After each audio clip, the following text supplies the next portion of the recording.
Thank you to everyone tuning in right now, all 55 of you joining us. I also want you guys to know that if you have any questions, hey Joe, what's up? If you guys have any questions about the NBA postseason, you want to ask us, feel free to ask. Joe, what's up, man? How you doing? What's up? I'm doing good. How about you? I'm doing good too, bro. Maybe you just gotta adjust your mic a little bit. There's some audio interference.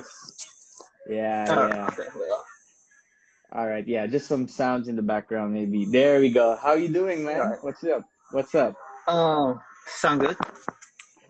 There's still some interference. I think you just gotta fix it a little bit. Uh, Hold on. yep. Okay, can you try? Let's test your mic. Yeah, Hello. Testing. okay, that's a little better. All right, so Joe, Uh, what's up, man? How are you? Are you Doing good. working on How about you? anything? You excited for the Not right now. playoffs? Yeah, I'm excited. Not working right now. Just waiting for the play-in. We're hopefully gonna cover that both. Lakers Warriors, Yeah, and yeah. yeah, just can't wait for it to start. Right. Awesome. Okay, so I'm gonna introduce you a little bit here. If you guys don't know, Joe and I, we are both two of the NBA writers for Rappler Sports page, along with the rest of our team. Joe, I like to call him ISO Joe, of course, in reference to Joe Johnson.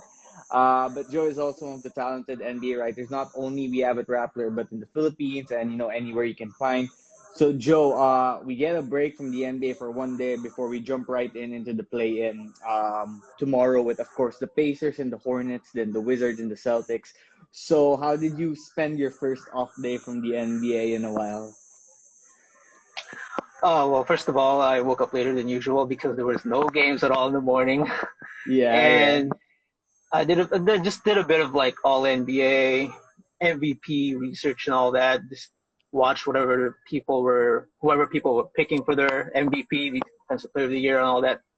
And Right. Yeah. I have to say this is pretty much the season where a lot of people have varying opinions about some of the awards. I think for me, the MVP and the Defensive Player of the Year, as well as Most Improved, those are the three that I think have the most definitive Yeah. number Right. ones. Right. So I don't know about you though. So All right, for me, I don't let's know. let's jump into it because we wanted to talk some awards.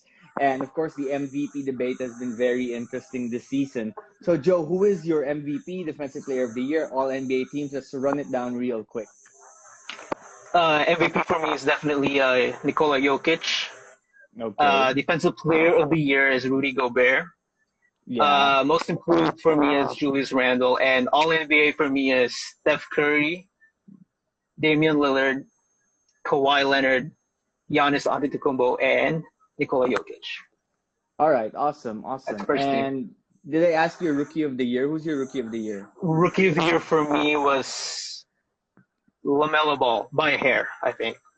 Right. Because Over and over Anthony Edwards, I think for me, LaMelo had a strong start to the season, strong mid-season, and he missed some games, but I don't think it was enough for Anthony Edwards, who had a fantastic late season surge, by the way. I don't think it was enough though for him to surpass LaMelo.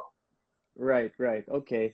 And who's your? I'm guessing Randall is your Most Improved Player of the Year, right? Mm-hmm. Yep. Right.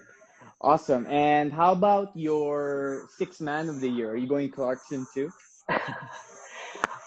It's pretty tough for me because for me, I think two Jazz players are in it, Clarkson and Ingles. Right. I Yeah. don't know how you and the Filipino crowd are gonna react to this, but I have Ingles over Clarkson for me, just slightly, Ingles. because Okay. Why? Why Ingles over Clarkson? for me Ingles he's averaging less than six. He's averaging points less on raw scoring average. Yeah. But for me, it's about firstly advanced stats. He's a better playmaker overall, and the defense does it for me. Yeah. And Clarkson has Clarkson's kind of fallen off in his efficiency lately.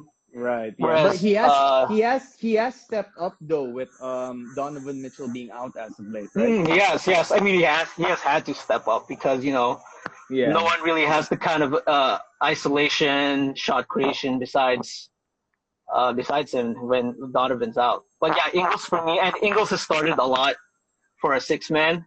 But for me, Yeah. someone who's a six man of the year has to be the first person off the bench who can fill in the gaps in the starting lineup. And Ingles has Right. been that Yeah. one. And there's precedent for that too. I mean, Lamar Odom won it, I think, in 2011, six man of the year, and he started around the same amount of games as Ingles. Yeah. So it for me by a hair, Ingles, but I'm not gonna take it against anyone if they put Clarkson over Ingles.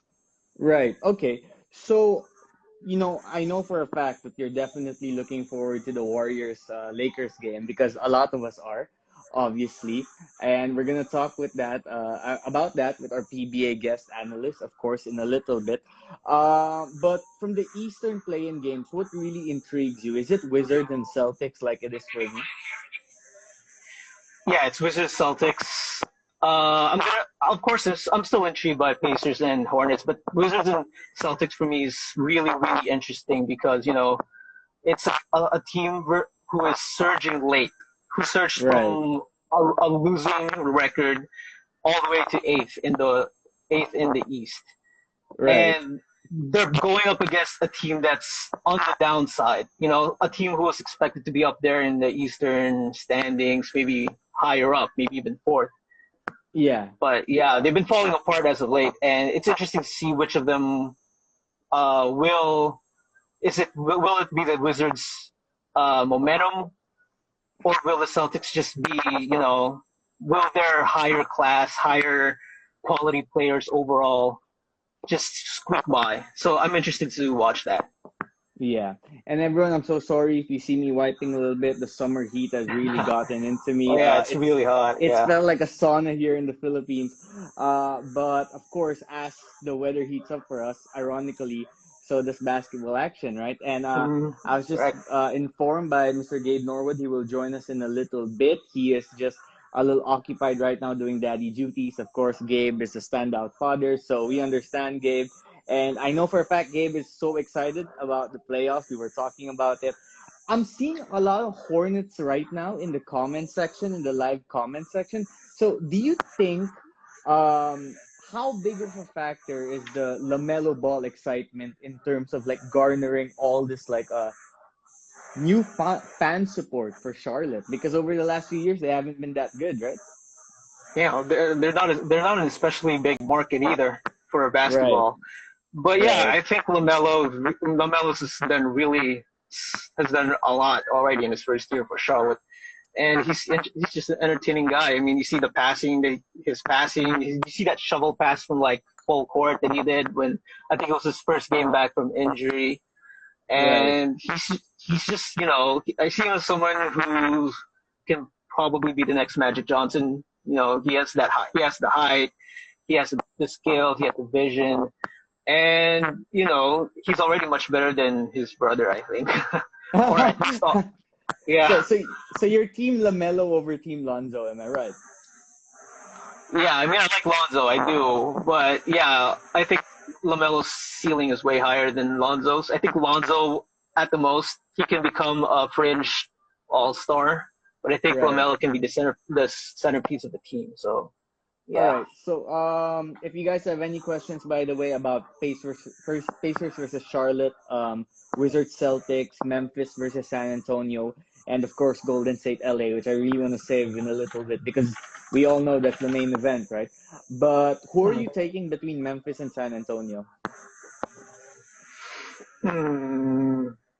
I have to say I have to go with Memphis because I think Memphis is the better depth. I mean, Right. Okay. they have 15, 14, 15 legitimate players, Right. and it's just their defense is really, really disciplined. I mean, they're coached really well. Taylor Jenkins is a really good coach. They have the better talent, I think, that's spread across the roster. I mean, the Spurs have DeMar DeRozan, Right. and out of the two teams, he's probably the best player. But Grizzlies overall have the better spread out depth talent. Yeah. I If you get. understand what I mean. So, how did you find the Grizzlies versus Warriors game before we got to the play-in? Where Steph goes off, kind of puts a stamp on the scoring title. Do you think? I mean, obviously, I felt that after Dylan Brooks fouled out, that's really what kind of made Memphis go down because they were on fire with him before he committed that sixth foul. So let's say one of the Lakers or the Warriors, I mean, obviously one of them will lose. Let's say the Lakers lose. Let's just say, hypothetically, right? How much of a headache can Memphis give the Lakers in that kind of situation? Mm, I think Memphis is one of those teams where they'll always be in a game, no matter who they're facing, because they're just so. Yeah, well, first of all, they are a young team. They have a lot of energy. They have that kind of thing where you're a young person, you're not really afraid of anything. I mean, we saw that with with Steph, Right. before the game. Yeah. So I think they can hang with anyone, including the Lakers. But I think it's just the inexperience overall of the roster is going to be the thing that's going to at least make them fall short against it did against the Warriors and especially against the Lakers. We have LeBron and Anthony Davis and that defense. So, and the thing about the Grizzlies is, and it cost them against the Warriors, is that they're not a particularly good shooting team overall. Right. They rank bottom. They rank in the bottom of the league in terms of 3-point attempts and 3-point percentage. So that's gonna cost them down the line. So John Morant is, particularly someone who needs to work on his shooting. So I think they're not going to, especially make a big dent against either the Warriors or the Grizzlies, or Warriors or the Lakers rather. I give them a bigger chance against the Warriors, but the Lakers no. Right. Oh, But yeah. yeah, about the Go ahead. Lakers too. The biggest concern I think for the Lakers entering the playoffs. And by the way, I just want to mention the floor is open for questions, anything NBA related, of course, anything hoops related. So the Lakers, the biggest question for them really entering the postseason is the health factor because LeBron, Shooter, AD, they all played together the last two games and they won against Indiana and New Orleans. But I think one of the strengths LA had last season that they don't really have this season is kind of continuity, which is basically like it feels like they're in a race against time, races against time to get healthy and put themselves in the best position. So, how big of a potential hindrance do you think that will be to the Lakers? The fact that they got so little time towards the end of the season for all the pieces to gel together. It's definitely a bit of a concern for them because they have pieces from that weren't there last year. They have pieces that weren't there for most of the year in Drummond. So I think from the few games that I've watched of the Lakers, LeBron and AD are definitely still trying to get the hang of playing with an Andre Drummond. To a lesser extent, playing with some of the other new guys like Ben McLemore. Yeah. But if they're gonna have a hard time early on in the playoffs, it's one trying to get 100% healthy, and two trying to get really into the full speed of things with themselves and with each other. Right. But I don't know. I don't know how much that will be a big of a hindrance. I think LeBron will be LeBron. AD I'm a bit more worried about because I forget which game it was, but he was like hobbling with a groin problem. He still managed to Right. tough it out. But with AD, there's always this fear of him pulling something or being It hobbled. So it feels like this season, in at least half the games, he kind of had a moment where he gets up and something's hurting and he's holding on to a body part.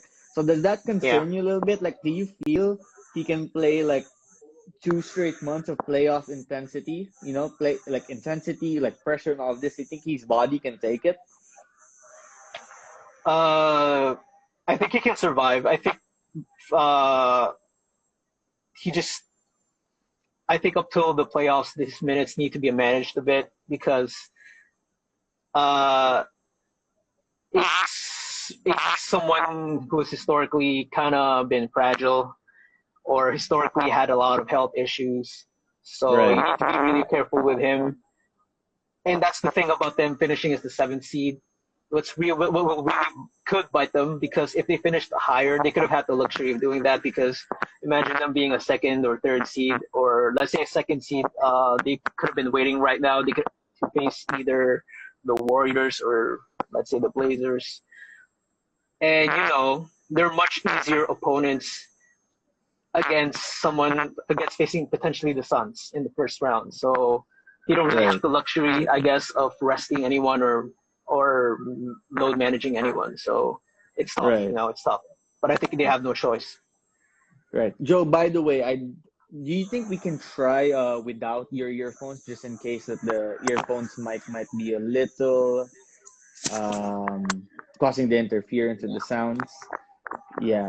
All right. All Yeah, right. let's try without the earphones. Yeah, I'm also gonna check where Gabe is. Hopefully, he can join us in a little bit. Now, I also want to give my award since Joe got to give his earlier MVP like Joe. I'm going for Jokic, Rookie of the Year. I have Lamelo over Anthony Edwards, Most Improved Julius Randle, Defensive Player of the Year. I'm gonna go Bam Adebayo. I think because I've watched Bam, he's the best switching big man in the league. I do have Gobert though in my third team All NBA. First team All NBA, the best five. I have Steph, I have Dame, I have Luca, who I'm putting at forward. I would love to put Jokic and Embiid, but I just classify both of them as centers rather than putting one as forward. So I'm gonna go Jokic slightly over Embiid because he played more games, and I am gonna go next to Jokic. I have to go Giannis just because I think Giannis should be rewarded for helping Milwaukee once again, get to a good seed, and that's going to be a fun first round matchup, right? So, give me your quick thoughts. What are you looking at when it comes to Charlotte versus Indiana and Washington, Boston? Let's do the East first. Give me your 3 quick points for each. Like, what are you looking for? 3 points each. Yeah. Does it sound better? Yeah, I would say it's better. For Charlotte, Indiana, it's interesting. The first point I would want to look out for is, does Indiana have it together? Because they have had a bit of internal problems lately, in terms of coaching, players, and that kind of stuff. Second is just seeing Lamelo play in the postseason in high stakes basketball, and the Correct. third is it's an interesting contrast between Charlotte, who plays at a high-paced, lots of passing movement kind of basketball, versus the Pacers, more methodical, more half-court offense. So I'm looking for that.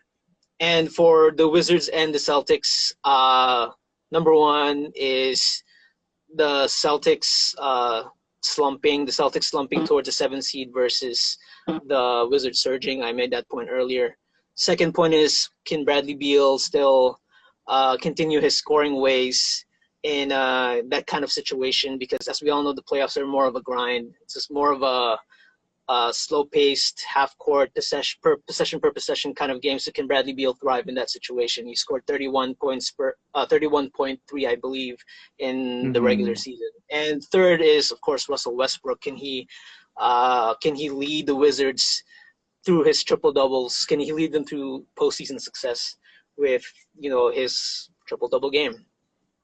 Yeah, exactly. And I know you're a Warriors fan or you're someone who closely follows the Warriors. So let's go west.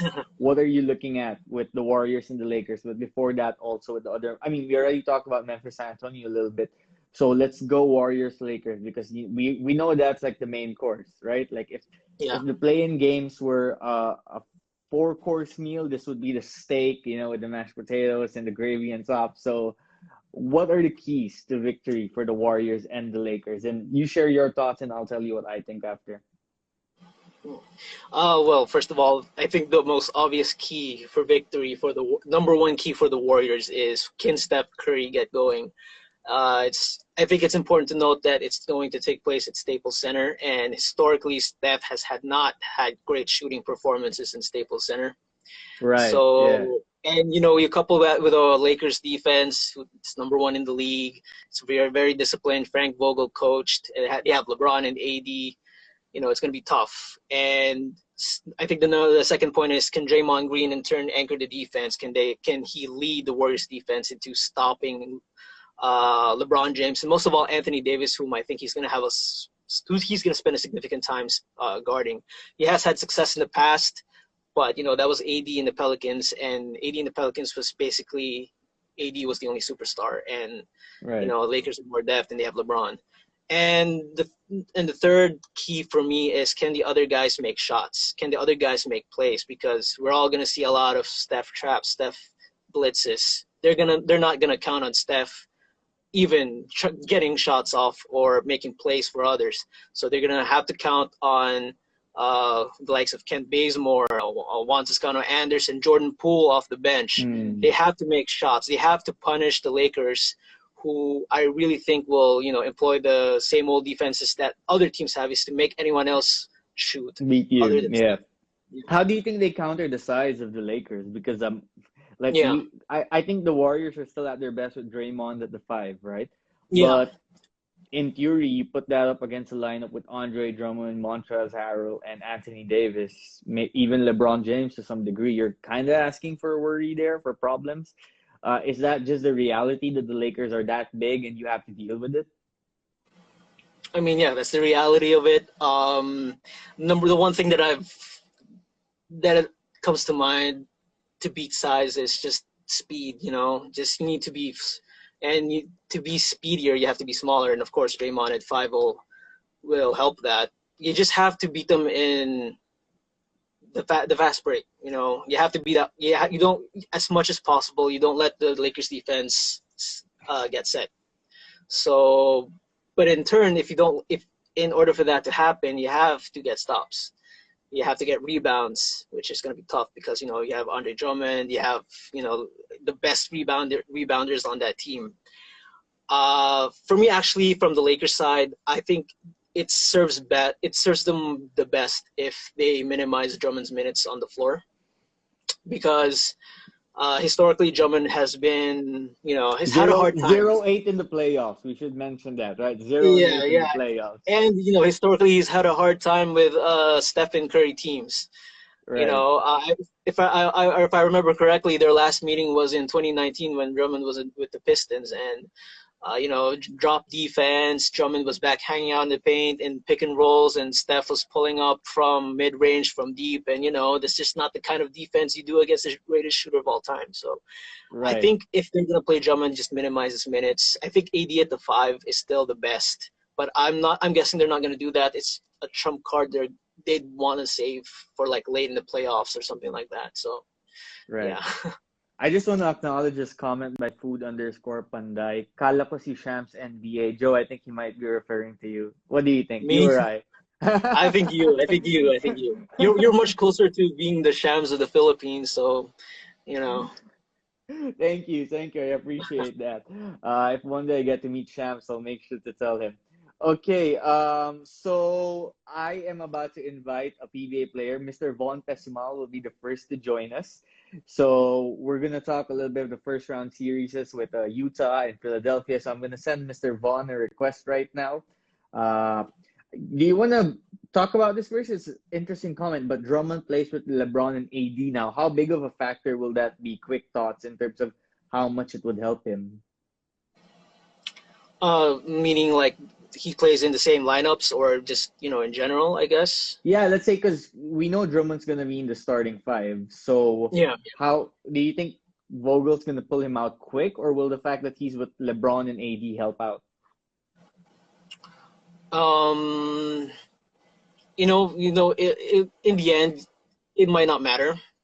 But I do think having Drummond on the floor gives somewhat of a small window for Steph and the Warriors to take advantage of the pick and rolls. So, hey, what's up, Vaughn? Hey. What's up, guys? Hey, Vaughn. Hey, thanks for joining us, Vaughn. This is Joe. Joe, meet Vaughn. Vaughn, Joe is one of our NBA writers. I mean, Joe, you went to Ateneo, so you clearly know what Vaughn can do. Yeah. Vaughn, before we get into NBA, quick, how have you been? Like, what you been working on, man? I'm good, guys. life of a pro, trying to get better, trying to stay in shape. So we'll see what happens with the PBA soon, but it's gonna start soon. Yeah, yeah, for sure. That's great to hear. Do you guys also plan to do out of town training? I think so. I'm not sure. Not sure. There's no announcements yet, but we're just waiting, bro. We're just waiting. All of us are just excited to get it started already. Awesome. Yeah, for Yeah. sure. I'm sure many of us want to watch too. Joe started covering the PBA as well. It's pretty Good. interesting, isn't it? So Vaughn, earlier when we were discussing the NBA, you mentioned that you kind of closely monitor the Jazz and the 76ers, which of course are the two top seeded teams right now, and the teams that the number 8 seed will play after the play-in. So Vaughn, if you're the GM of the Jazz or you're the GM of Philadelphia, which teams do you want to play as the 8 seed from the four options? I don't want to play any of them. If I'm the Jazz, I don't want to play any of the Western teams. I don't want to play any of them. But if I were to choose, I would honestly rather play the Warriors. Um, Really? yeah, because I don't want anything to do with LeBron and AD. I don't want anything to do with that. And um, about Utah, I find them so intriguing coming into this playoff because they're number one. They're number one, right? In the league, right? They have the best record in the league. Yeah. But I don't know in each round that they're gonna face, they're not gonna have the best player on the floor when they're gonna face other, Mm. especially in the West, because they have the West has each team will have either Jokic, Steph, LeBron, Luka, Kawhi, Dame, CP.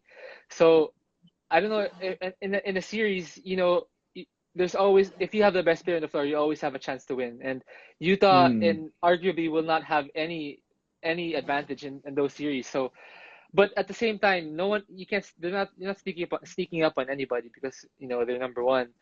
And I actually think that continuity matters especially in the NBA. This Utah team has been playing together for a long time. I would say their core has been playing together for at least 2 to 3 years, right? So they Yeah. kind of know each other, and that goes a long way in the playoffs if you just know what the other guy wants to do. So I'm just so intrigued in how this playoff run is gonna go for them. How about if you're Philadelphia? Would you rather face the Wizards or the Celtics? Because I'm assuming those two will be the best teams from the play-in options. I would rather play Boston just because Jaylen Brown is hurt. He's right. He's not gonna play, right? Yeah, he's out for the He's out. season. He's out. Yeah, I would rather play Boston. Actually, even if Jaylen Brown was there, I think I'd rather play Boston too because from Celtics are kind of inconsistent this year, right? When I Right. watch them, sometimes they're winning, sometimes they're I don't know. It's kind of hard They're to read. down And by 20. Yeah, correct. yeah, They're also severely undersized. They don't have anyone against Embiid. true, Yeah, true, Yeah. yeah, true. And I exactly. I, I don't want to play against Beal and Westbrook. Like that's kind of I don't want to like. I can imagine on the jump ball and just seeing Westbrook and Beal on the other end. Like, come on, man. Like, we're number one and you got Uh, these two guys, right? So yeah, I don't know about that. because those guys can explode for like a combined 75, 80 points in any game, right? And you don't want to deal with that. But there's an interesting question here from the comments. And Vaughn, I want you to answer this because you're a competitor. You played in the biggest stage of PBA, biggest stages of the PBA. What do you think about the Clippers dodging the Lakers and the Blazers? Specifically, I think the Lakers, that's been a hot topic lately. The Clippers kind of like the Yeah. Clippers dodge the Lakers. So as a competitor, you got the bracket system in the PBA too. Do you ever, like before the elimination round ends, does it ever happen? Is it strategic thinking to say, okay, this team that we match up bad against, let's try to avoid them? Or do you kind of like mess with the karma of things because you're like, we shouldn't try to avoid anyone. We should try to beat everyone. I think karma is a good word for it. I don't want to do it, especially um if the Clippers are supposed to be a contender, right? And Hmm. I I'm not a fan of dodging teams. I think it's not. I would rather get a win coming into the playoffs just for the momentum. I would rather have because it's different. Like if you come from a win, uh, the vibe is different. Right. Especially, it's just I am not a fan of dodging just to avoid playing certain teams, especially if you're a contender like the Clippers. So I don't know if it's gonna bite them back, but I guess they're more comfortable playing the Lakers later on than early on, right? So I mean, hopefully Yeah. it'll work for them. Yeah. To be fair, the Joe, how Nuggets do you did the feel? same thing too. The Nuggets did the same thing too in the last day. I think they did not purposefully, but they lost to the Blazers by like I don't know, 20 or almost 20 points. Yeah. Felt But yeah, like 50. for me, I don't know. For me, I tend to be on like I think the Clippers are smart to do that because I think most teams would if they could avoid the Lakers. you know, um, they're dangerous, still a dangerous team. They're probably the most dangerous seventh seed in NBA history. But yeah, I mean, I think part of me does like, want to, hey, like come on, guys. I mean, don't you want to test yourselves out against the Lakers? But there's also this part of me like, it's smart. It's smart if you wanna like increase your chances of going all the way. You do whatever you can, and if that means avoiding the Lakers as much as possible till the later rounds, then I guess that's the way you go. Yeah, if I'm the Clippers, I'm thinking I would much rather face the Lakers in the first round because number one, you're not gonna get LeBron and AD in full health. Schroeder also is just coming back from health and safety protocols. Number two, if you beat the Lakers in the first round, that's like starting a race ahead of everyone else already because that kind of momentum, knocking off the defending champions, that's I feel like, and maybe Vaughn can attest to this. That's the momentum you need to really get you all the way to make your confidence level go up.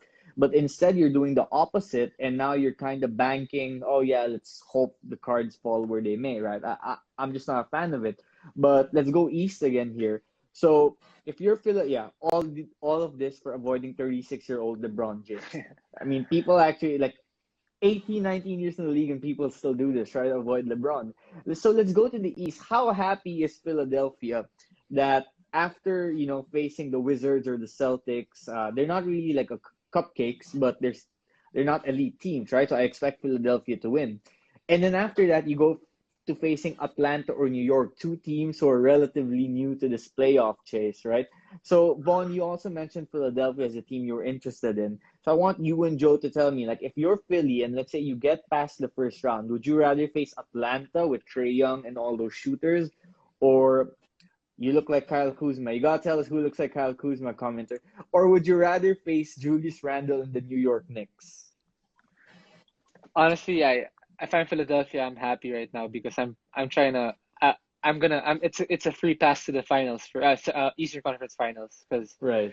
you're avoiding the Brooklyn, Milwaukee. Those are I think it's kind of East is kind of top heavy in my opinion. So you're avoiding automatically the two best teams. So and you don't have to play Miami too because Miami's. I mean, I would pick Six. Miami more than I would pick them. They're more dangerous than New York or Atlanta. So Mm-hmm. they're avoiding them too. So I think it's the best case scenario for them. And I would rather have Atlanta just because there's no one who can guard Embiid and the physicality of the way Simmons will be able to just bully ball his way in and Embiid. I think there's Mm. no way Atlanta can beat Philadelphia. And I actually think that New York will put up a fight, but just that they're on paper their roster doesn't seem like it can match up in a playoff series with Philadelphia. So we got some clarification. Apparently, commenter Senior Gears, is that how they pronounce it? Right? Apparently, I look like Kyle Kuzma. I will say that's not the first time I've gotten the compliment comparison. Hey, I call him future MVP Kyle Kuzma. Shout out to Josh Lloyd, Fantasy Basketball. So who knows? Maybe one day that comparison works out. But back to basketball. Let's talk Kuzma. Okay. Joe and Vaughn, how big of a difference is it if Kyle Kuzma goes off for like 18, 20 points and helps out AD and LeBron? Does that mean the Lakers immediately win? I mean, you have to say yeah. I mean, any help off the bench for the Lakers is like you add that to AD and LeBron. I mean, that's an instant championship favorite. Especially for Right. Kyle Kuzma. He can wax hot. And if he waxes hot more in this playoffs, which is perfectly capable of doing so, I think it's game over. You have to think it's game over, right? Mm-hmm. How about you, Vaughn? How do you think Kuzma's improved this season? Because I know he's gotten better at defense. I think Yeah. it's the offense where it's still a little hit and miss, right? I think he's shown some strides. Obviously, like people are gonna put him under a microscope just because he's playing with LeBron. He's in LA, and he's Mm-hmm. doing whatever off the court, right? But I think if you look at it objectively as a basketball player, he's definitely improved. But I don't think he's someone who can put the Lakers over the top just because Mm-hmm. um I think the guy actually I think the guy is Schroeder for me Shooter. because Interesting. yeah I think the third guy should be Schroeder because um LeBron will dictate the game. If he's in the game, your offense, Lakers offense will run. It's no doubt they're gonna get a good shot every time. But it's Mm. the minutes that he's not gonna play that is gonna be like he's not gonna play 40 minutes in the first round for 5 6 games. They gotta think about long term, right? So I'm looking at those minutes where Schroeder. That's when Schroeder should be kind of providing, if not the same, just enough to keep the Lakers afloat until the fourth quarter. Because aside from him, I don't see any other playmaker on the Lakers aside from the top two, LeBron and AD, who can really like generate offense for them. So more than Kuzma, as much as I like Kuzma. More than Kuzma, I think it's Schroeder. That will they kind of need him to be at top of his game.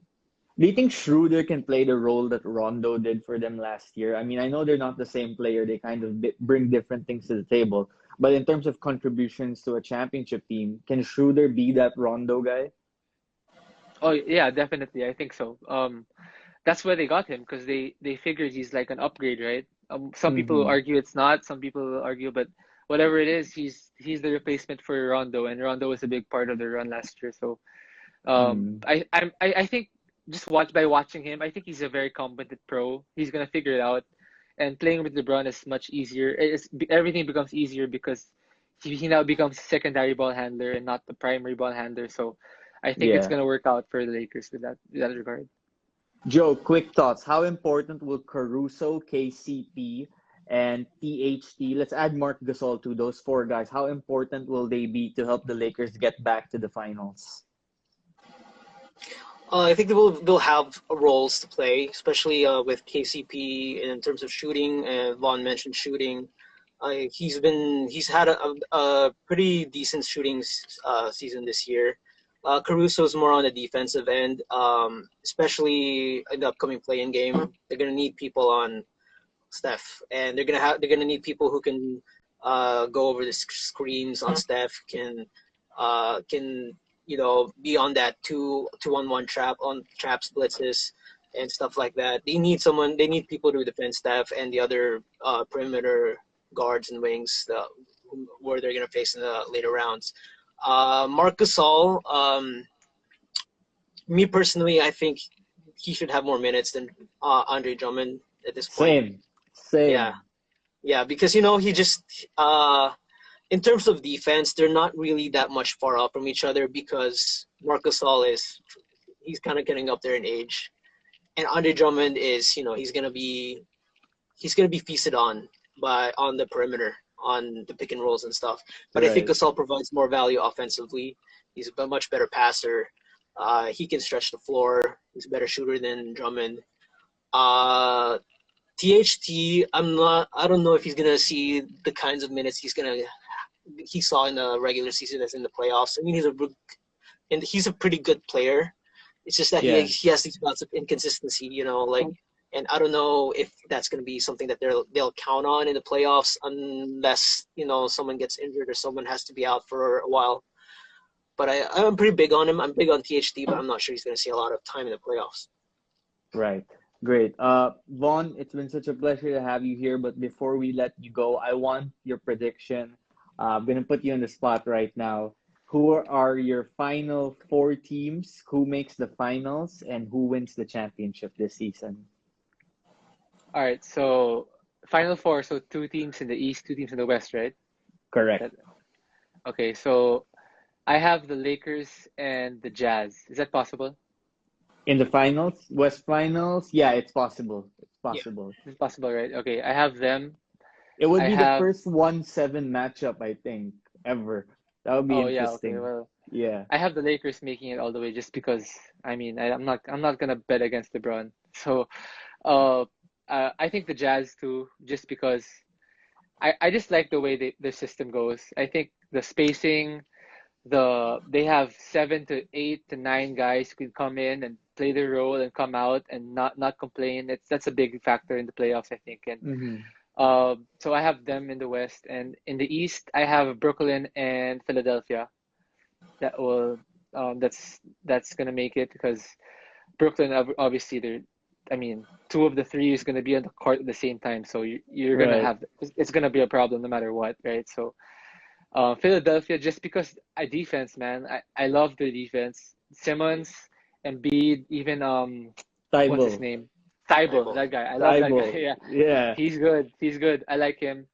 They're gonna be tough to play against. They're gonna see some low scoring games against them. So I have them in the. So those four: Brooklyn, Philadelphia, Lakers, and Utah.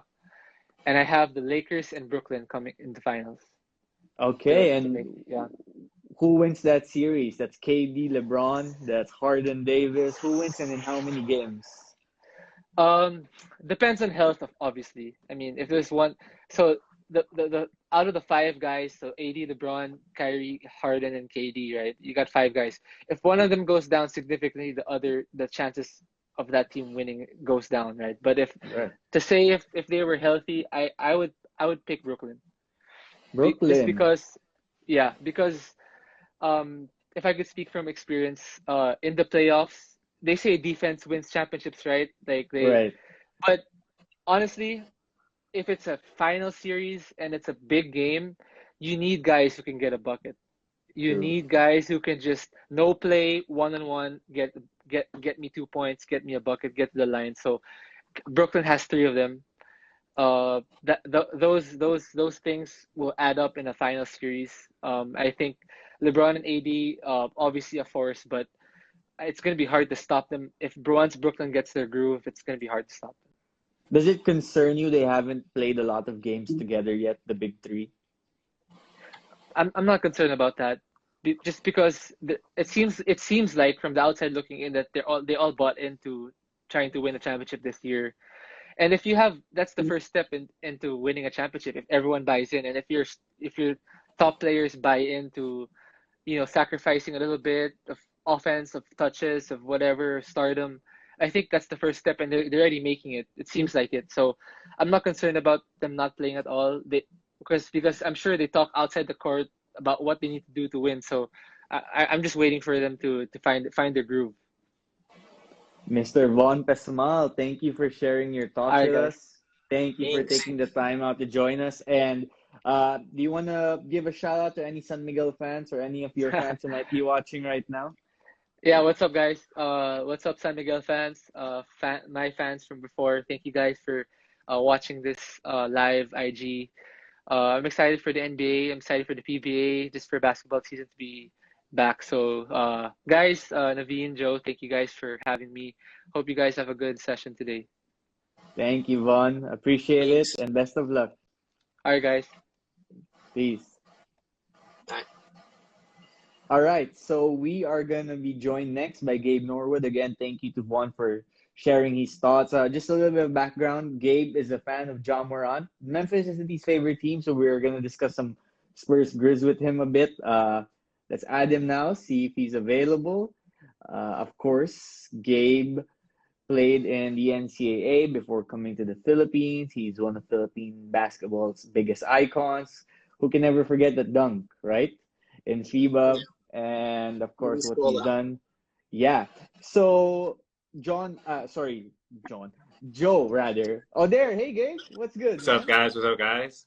Hi, What's up, Gabe. Gabe? How you doing? What's new? Not a whole lot.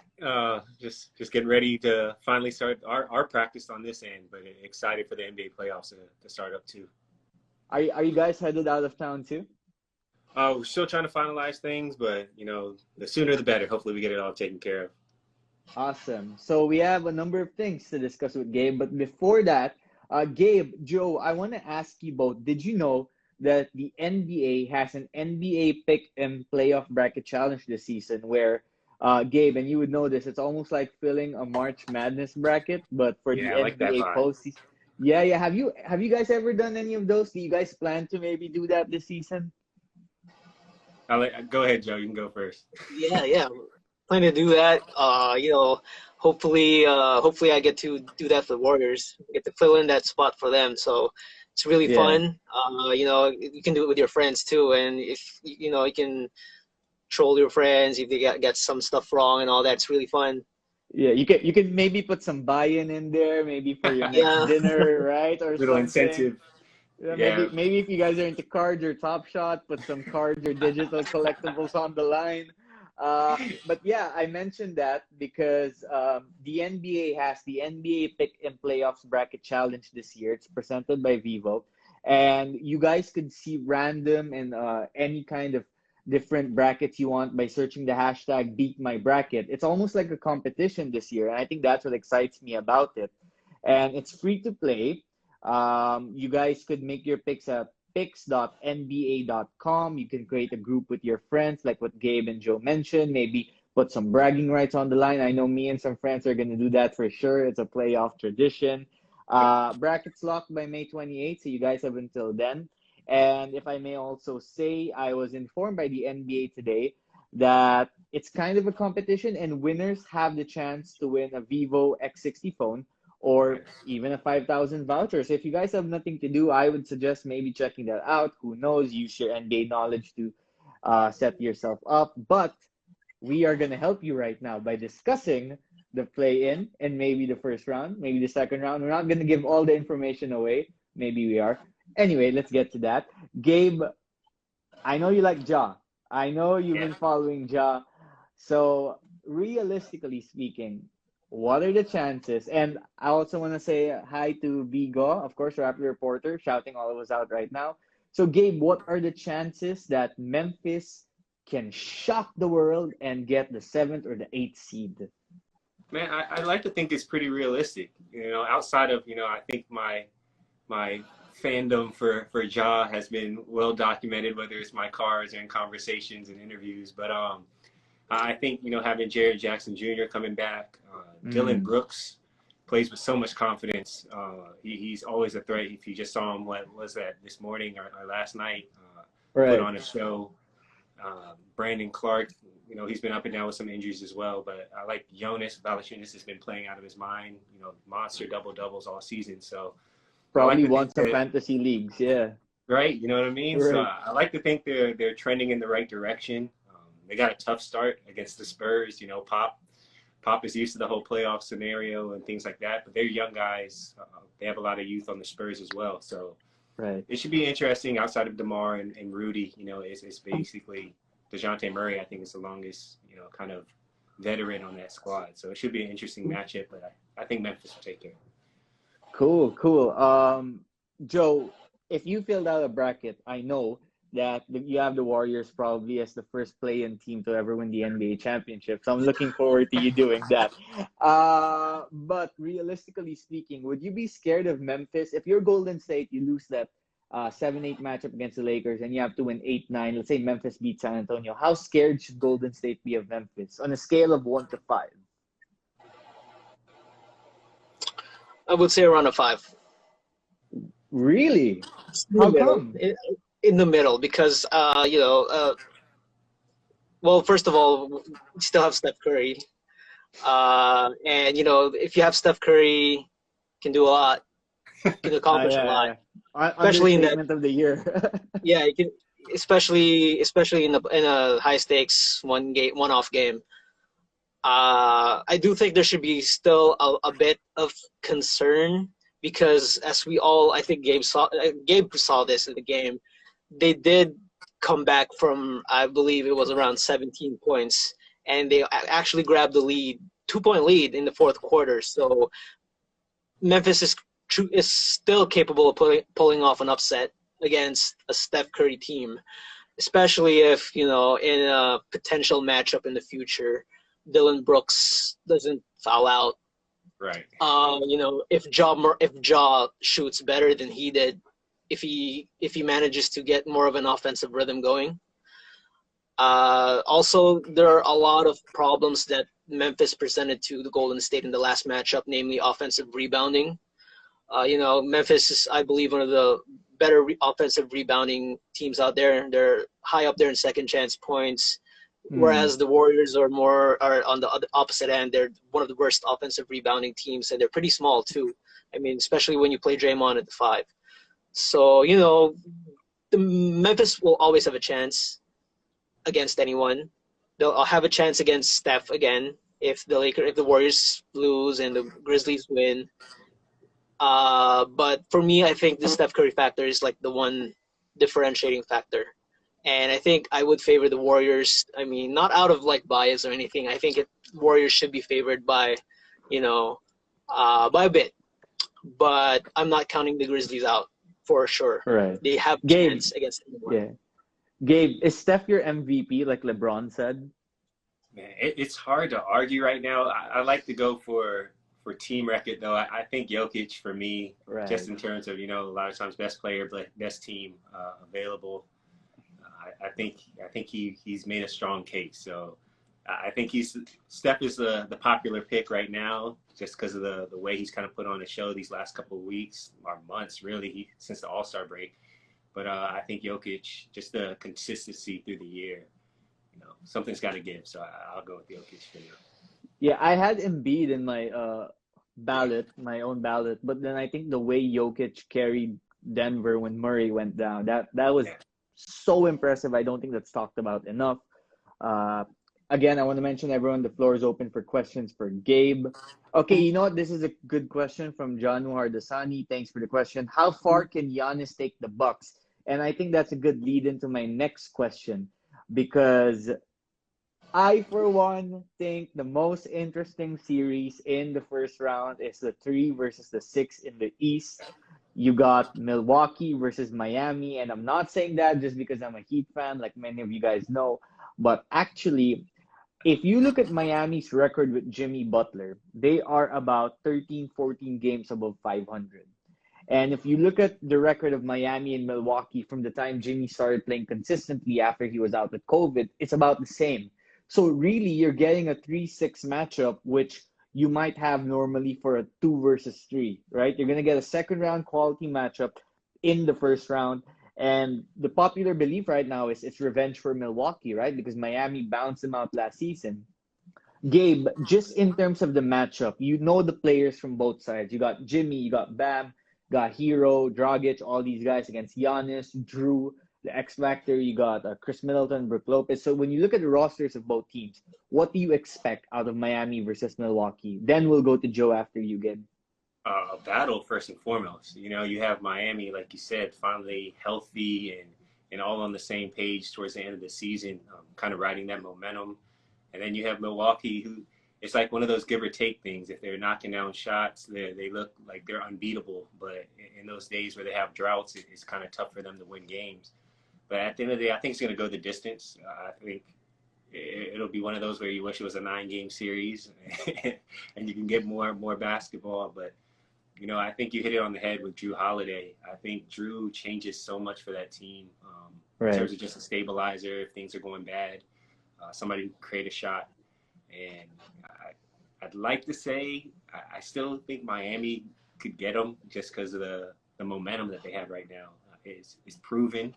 I'm sure Hero's going to show up in the playoffs again. Duncan Robinson. I think those two are huge X factors for them. Interesting. How about you, Joe?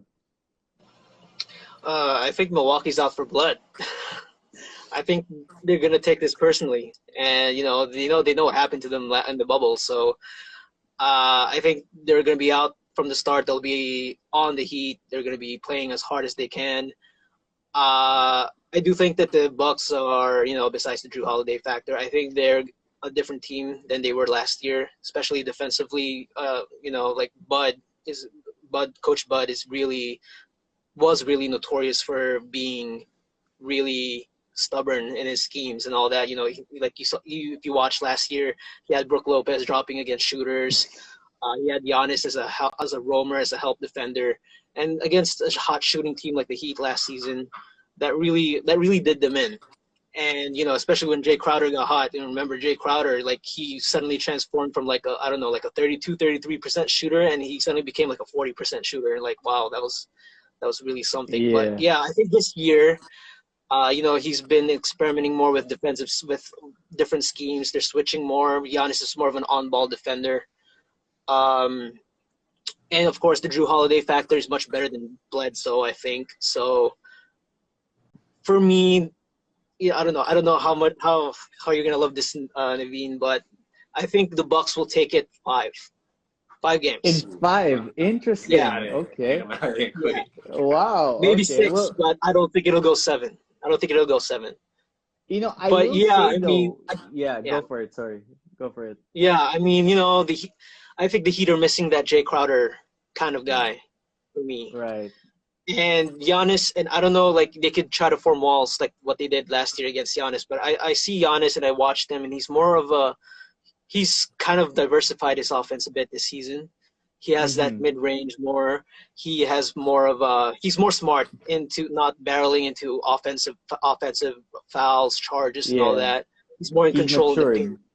He's He's matured, matured. and he's matured. He's better of a distributor. He can unlock shooters on those dribble handoffs and all that. And yeah, I think this is going to be a very defining postseason for Giannis. It's like to see if he has learned from his mistakes and carry the Bucks to a deep run in the playoffs. I agree with you that if the Bucks win, I think they need to do it early. I think they need to go up 2-0, win both games at home.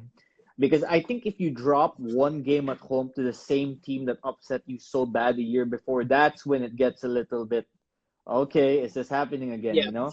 Now, on the flip side, if you're Miami, the worst time you want to face a team with a grudge against you, and Gabe probably can attest to this being in the pros, the worst time you want to face a team with a grudge against you is in the first round when you're Yeah. still building momentum, right? For Miami, I think the case is two things. One, I think Spoelstra is a way better coach than Budenholzer for me. I think Spoelstra is in a tier just above everyone else, what he can get out of these guys. And I don't know. I still kind of trust Jimmy Butler more than I do Giannis Antetokounmpo at the end of the games. I think Milwaukee's roster 1 to 15 is more loaded. You got more talent there.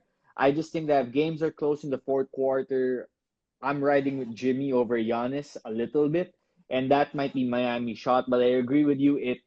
From all possible matchups Miami could have had in the first round, I think this might have been the worst. Now, let's pivot a little bit. Gabe, what would be your dream series to watch this playoffs? It could be in the finals, it could be in the conference finals, the semis, but when you think of two teams you would just love to match up in a 7-game series, what's your answer? I mean, I guess selfishly, everybody would want to see Brooklyn and LA. But Right. to go outside of the norm a little bit, I guess, man, I'd like to see Book in the finals, just to see Devin Booker and Chris Paul finally get over the hump. And I don't know if they have enough, if the Suns have enough to even get there. But I'd like to see the Suns. Maybe I don't know how entertaining it would be to have a matchup with the Brooklyn. I don't think that would be a very good matchup for them. But if it was No, yeah. you know what I mean, a Philadelphia, or probably not Milwaukee either. Probably Philadelphia would probably be the best kind of finals matchup for them. Ayton and Embiid, and then kind of fill out from there. So I guess I think that would just be entertaining, something different. I don't know if anybody said the Suns and the Sixers in the finals. No, it's great. I like that idea too because I think you'd have like Embiid and what's his name? Embiid and Booker kind of trash talking. I think that would be pretty interesting, right? that would be so. And Chris Paul too. Can you imagine for that? sure. Oh, the dramatics. Joe, how about you? What would be your dream matchup? Does he have to take Golden State out of it, or Golden State's allowed to be in? I think any matchup with the Warriors in it. I mean, if the Warriors can go deep in the playoffs, it's a dream matchup. But for me personally, from a more neutral journalistic standpoint, I would say Lakers versus Nets still. Yeah. It's still the ideal because it's just it's just superstar power. Star power, right? It's star power, pure star power. It's the kind of matchup where Yeah, ESPN would love that matchup. I just yeah, have to they'll say, love that. ESPN would like Yeah, they would play that up crazy. crack champagne bottles if that became their finals matchup. Anyway, go on, Joe. Sorry. Yeah, that's the mainstream answer. That's the mainstream, just not think about it answer. My like hipster basketball answer would be, I would say probably either Utah versus Milwaukee or Phoenix versus Milwaukee. Okay. Uh, Okay. Anything that has Milwaukee in the East and one of Yeah. either Utah or Phoenix in the West. That's probably my hipster answer. Jordan Right, Because Clarkson right. it's Finals just MVP. it's That'd good be nice. it's just good high quality basketball.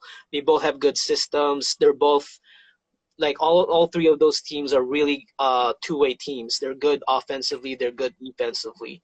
So it's like, I just want to see the matchups, like how the coaches will adjust, how each team will adjust, what kind of defense will you see, what kind of offense will you see, and that sort of thing. So for me, it's the hipsters really like basketball junkie in me wants to see those. Yeah, for sure. Listen, I'm for sure. Yeah, and Giannis versus LeBron is another matchup I think would be interesting too if you got those two in the finals. I will say if Jordan Clarkson balls out, which honestly I hope That's happens, that'd be dope. that'd be dope. There'd be two reasons why. Number one is because of course Clarkson, he deserves it. It would be nice to see him shine on the national stage. Number two, I cannot wait to see all the news reports, all the social media posts about Jordan Clarkson balling out. It will take over the internet. I'm telling you guys. Is Brooklyn unbeatable? Quick answers. I don't think they're unbeatable. How about you two? Healthy, Healthy, yeah. they're tough. They're tough. I don't see how in a series you might catch them, in In a a game game, or yeah, or two, two. but I don't know. I don't know if it's too You think much. the Lakers could give them a run for their money? A healthy Lakers team, though? Yeah, I think they could. I think they give them a run, but I just think just matchups and just wearing people down, and then you look at the Nets bench. Not even outside of the big three. You look at the guys that they've added around are pieces that Yeah. are efficient. Jeff Green's efficient. Blake Griffin's kind of coming into his own and helping. Right. I like Nick Claxton. Nick Claxton gives good minutes The as well off Claxton, the the bench. Claxton Right? fan. Yeah, Blake Claxton. Griffin sudden Blake I'm a fan Griffin of his. suddenly looks young again. Right. So Yeah. top to bottom, I don't know if the Nets are losing in the series if healthy. Gabe, I want to ask you something because over the years you've played with rain or shine, you guys, the Elasto Painters, have been one of the teams that have really given San Miguel some troubles. You know what I mean? Like, and we know San Miguel has the superstar team kind of in the PBA right now. So I want to pick your mind a little bit about this.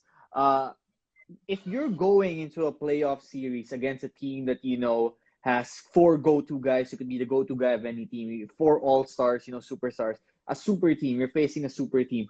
Are you going in there thinking, okay, we just gotta out-scheme them, we just gotta have a better defensive game plan than them? And how much of it really matters when you actually get to the court and these superstar players do what they do? Yeah, I think a lot of it is trusting the scheme and trusting the game plan, but at the same time, it's a lot of mental toughness. I hate to use cliche, but basketball is a game of runs, and I think a lot of times with teams that are so stacked, when they go on their runs, it's like demoralizing, right? You're looking over, it's like, dang, Jumar just went for 10 straight. C. Ross is on fire today. Marcio hasn't even got going. What are we gonna do? Like, it's you know what I mean? Arwen's still on the bench. He hasn't even checked in. So it's like you're going through You all got these Terrence Romeo. scenarios. Oh, Exactly, yeah. exactly. So it's kind of that mental toughness of not allowing yourself to be defeated at any point towards the game. And I think that's something our team, whether it was Coach Yang or Coach Kaloy or even now Coach Chris Gavina, I think we're going to maintain. We always seem to play well against San Miguel or, Inebra or whoever the top team is for the conference. We seem to come out and compete at a high level. So with that in mind, let's say mental toughness is the key if you're trying to take on a superstar team in a playoff series. Which Eastern teams strike you as the most mentally tough teams who could possibly not be bothered if Brooklyn star players are going at it? Man, that's a good question. Because I think that's one of those things that time will tell, right? I think we've all seen really all the teams in the East kind of crumble at one point, right? Like it's not like it's been super consistent. It took Philly a while to get here. Milwaukee's probably the most consistent, I guess. You know, Brooklyn's just kind Yeah, of put together. Miami is probably Miami. To be honest, I'd probably put Miami in that position to where their leader doesn't let them. Jimmy Butler doesn't let them get mentally kind of bogged right. down. So I guess Miami would probably, you know, from the outside looking in, be the most mentally tough. That's interesting. All right, so I'm gonna allow us all a bandwagon team, a second team. Okay, so because based on what we've taken so far, Gabe is riding with Ja, of course. He one of his new favorite players. Joe is from the Bay, so you guys already know what he's riding with. And y'all know I'm all about the Heat culture life. But let's allow ourselves a second team, a bandwagon team that if the teams we like don't exactly go far, we'd be happy if this other team succeeds. So I'm gonna start and I'm gonna say the Phoenix Suns, and I'm gonna explain why. We grew up watching guys like Garnett, Duncan, Kobe, Shaq, Dirk. So all these guys won championships, right? Except one guy, Steve Nash. He didn't win a championship. So then you go to the next generation. You've got LeBron. He's a champion. Bosh is a champion. Wade is a champion. Dwight Howard is a champion now. You know, Steph is a champion. Chris Paul is not a champion yet. And I kind of don't want Chris Paul to be that generation's version of Steve Nash, where he just ends up having this brilliant career, but there's always that if. Oh, if he stayed healthy, he would have won a championship, but he didn't win a championship. And how ironic would it be if Chris Paul gets his first championship against Steve Nash's team, the team that Nash coaches right now, for the team that Nash used to play for. So that's kind of why I'd love for Storylines Phoenix. everywhere. Exactly, right? Like that's why I would love for Phoenix to really pull it off, just because I think it would be a story that writes itself. All right, how about you, Joe? Then we'll go to Gabe. Mm, for me, it'd probably be Milwaukee because Wow. yeah, because you know, I like Giannis. I like Giannis. You know, he signed a max contract to stay with the Bucks. So you know, uh, I know, like loyalty is a very controversial subject nowadays. But I would want him to see him rewarded for it. You know, True. sticking to the Bucks, sticking to the team that drafted him, and you know the patience that he had with the team, with the coaches, with the front office. I wanted to see get paid off, like all of that. And I'm interested in them from, you know, the way they play, how different it is. And of course, I'm a big Drew Holiday fan too. I think he's probably one of the best defenders out there.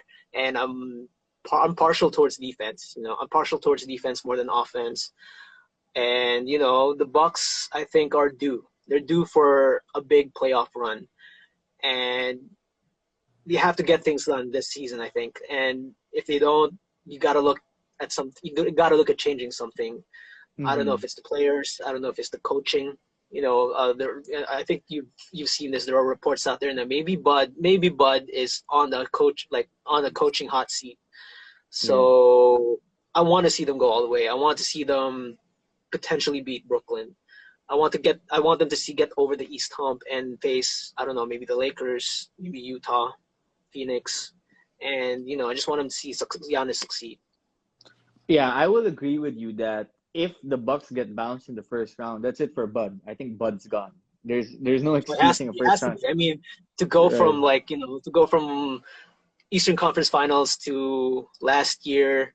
I mean, last year Semifinals. Yeah. they had an excuse because Giannis was hobbled and all that, but still, that was still pretty bad. And then from now, they're fully healthy, and to get bounced in the first round, nah. Right. I think Bud is done if that happens.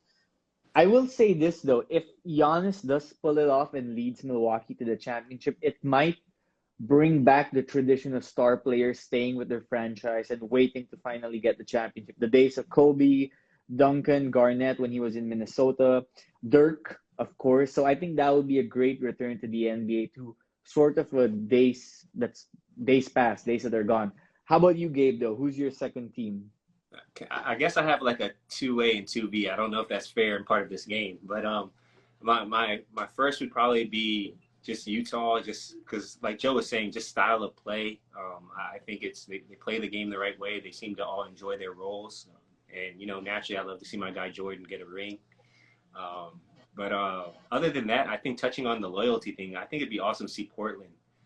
Just with Dame, I think he fits in that mold as well with Giannis and just guys who want to do it different than what's kind of the norm right now. And I'd love to see Melo.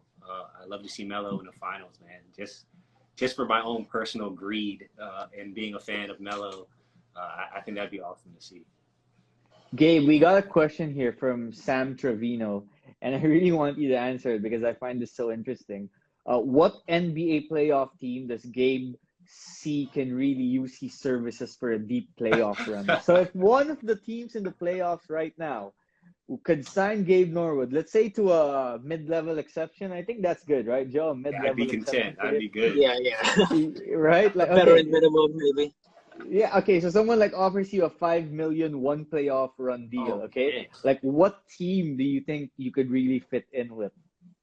I mean, shoot, 36-year-old me are like right now me, like what team needs the biggest like towel boy? I think I'd fit in well, whoever's not doing their job well as the towel boy, but let's go prime Gabe then. Prime Gabe Norwood. Prime Gabe. Eesh. That's tough. That's a tough question. I guess it come down to just guys who you need to defend. Who's the worst defensive team in the playoffs right now? I think that's where I'd probably Washington. Washington. Oh, I'd be more than happy to be over there in DC.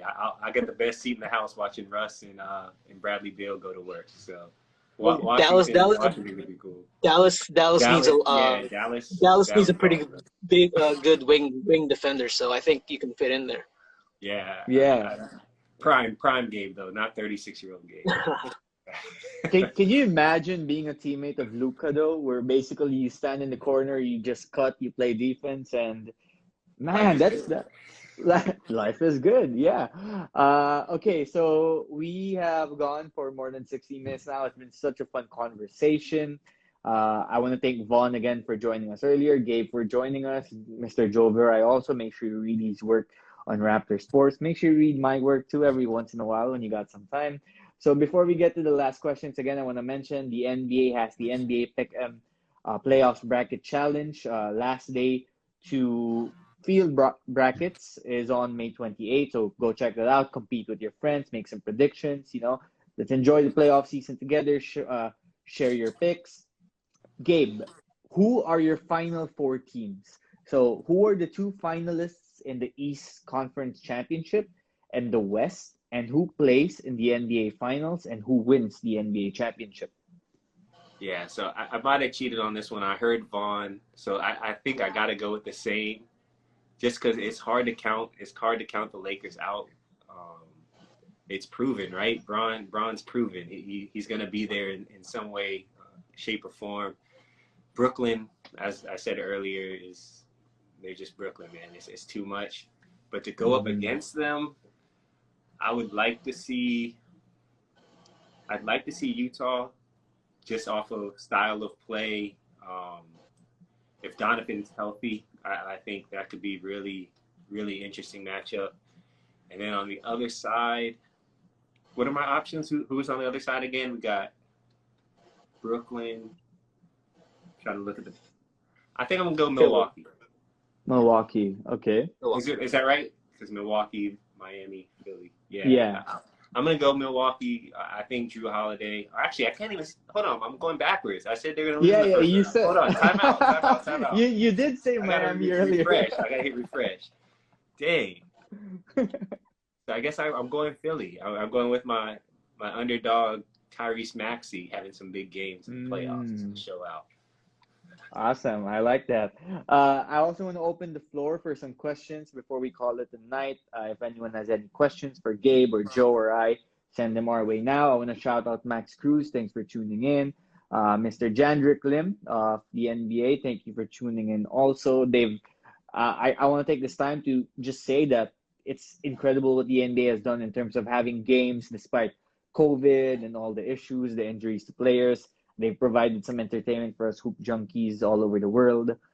Gabe, let's turn our attention a little bit to the PBA. What do you guys have planned? Like, any news about when you guys might play again, and how are you keeping in shape aside from running after your kids, of course?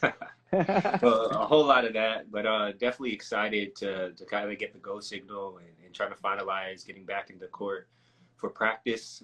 You know, Lord willing, everything runs smoothly and we're able to start next month at some point. But, you know, I think that'd be huge for the fans, huge for, you know, our families. You know, my kids haven't watched a live game in a while. I don't know if that'll happen anytime soon, but at least to have a product out there and to put on a show. I know everybody's eager to get back on the court and play the game. So we're excited, doing our best to stay healthy and stay in shape and put out a good product. Are you on that Tom Brady reverse in age plan? I hope so. I'm trying to lift up a ring. I'm trying not to wait till I'm in my 40s to get my next championship, though. I think I can use one right about now.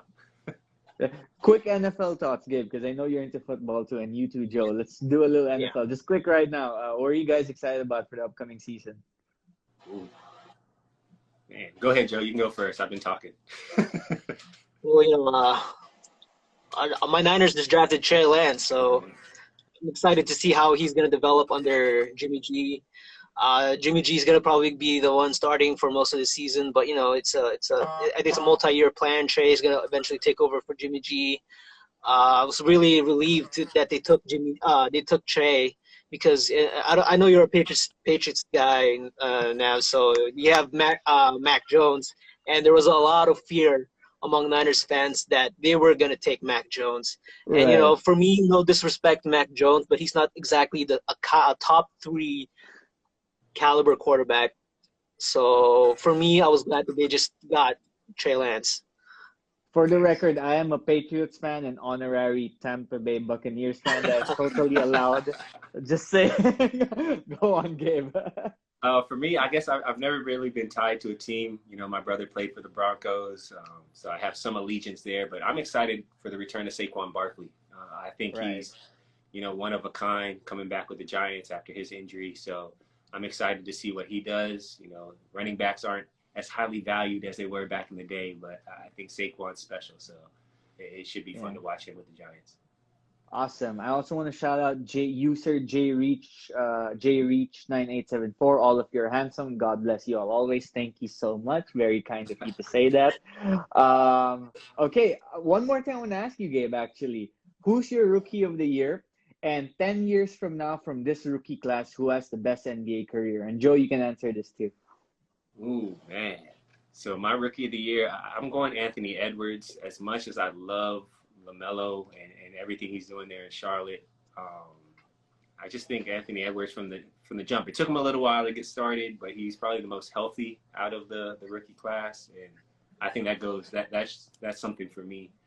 But in 10 years from now, I wouldn't be surprised if it was like Tyrese Halliburton. I think he's got a complete game. You know, his shot isn't the nicest, but you know, he gets it done. He's super efficient, plays both ends of the court. So, you know, maybe 10 years from now, the Kings kind of shift and get some wins under their belt as well. And Tyrese Halliburton has a great career. Joe, let me guess. Weissman.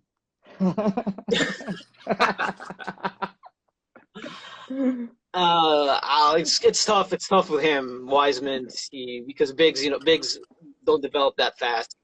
Right. And he's had a tough year trying to adjust to the NBA. Safe answer would probably be LaMelo.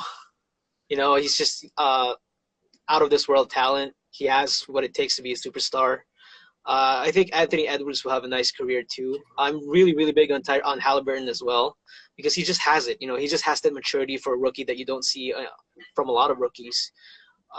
He can pretty much run a team. He's run the Kings offense with De'Aaron Fox out and until he got injured himself. So, you know, I'm pretty big on Halliburton. Actually, any three of Ball, of Melo, of Wiseman, of Edwards, of Halliburton, any of them can have a huge career. It's just how the trajectories in terms of the teams, of where they are, of what kinds of pieces will surround them. I think it's highly dependent on that. Halliburton is going to be on the Kings, and I'm not sure the Kings can get out of where they are right now. They have like the longest playoff drought in the NBA now that the Suns made the playoffs. But yeah, I mean, I'm pretty high on all three of them. I would say LaMelo is the most talented and actually has the highest ceiling, I think, out of the three of them. But they're all pretty good. Yeah, I'm gonna go LaMelo as my rookie of the year, but 10 years from now, I think Anthony Edwards is gonna have the best career if he's no longer playing for Minnesota. I had to put it out there. All right, Gabe, thank you for taking the time to join us. Joe, you as well. Again, thanks to Vaughn for joining us earlier. Best of luck, everyone, and I'm pretty confident I'm gonna see you guys awake early tomorrow. The first game's at 6:30 a.m. Then you got Wiz Celtics at around 9. So thank you again. Shout out to both of you. And best of luck, Gabe, with the PBA coming up. Joe, with NBA coverage, you and I are in the same boat. And after we're done with the NBA, I can't wait for us to break down how many screens Gabe like destroys with his defensive tendencies and how he starts looking like he's 29 years old again. Right. All right. Should be a good time. Thanks for having me, For man. sure. You guys Peace, take care. guys. Take care. And thank you to everyone who watched. Take care.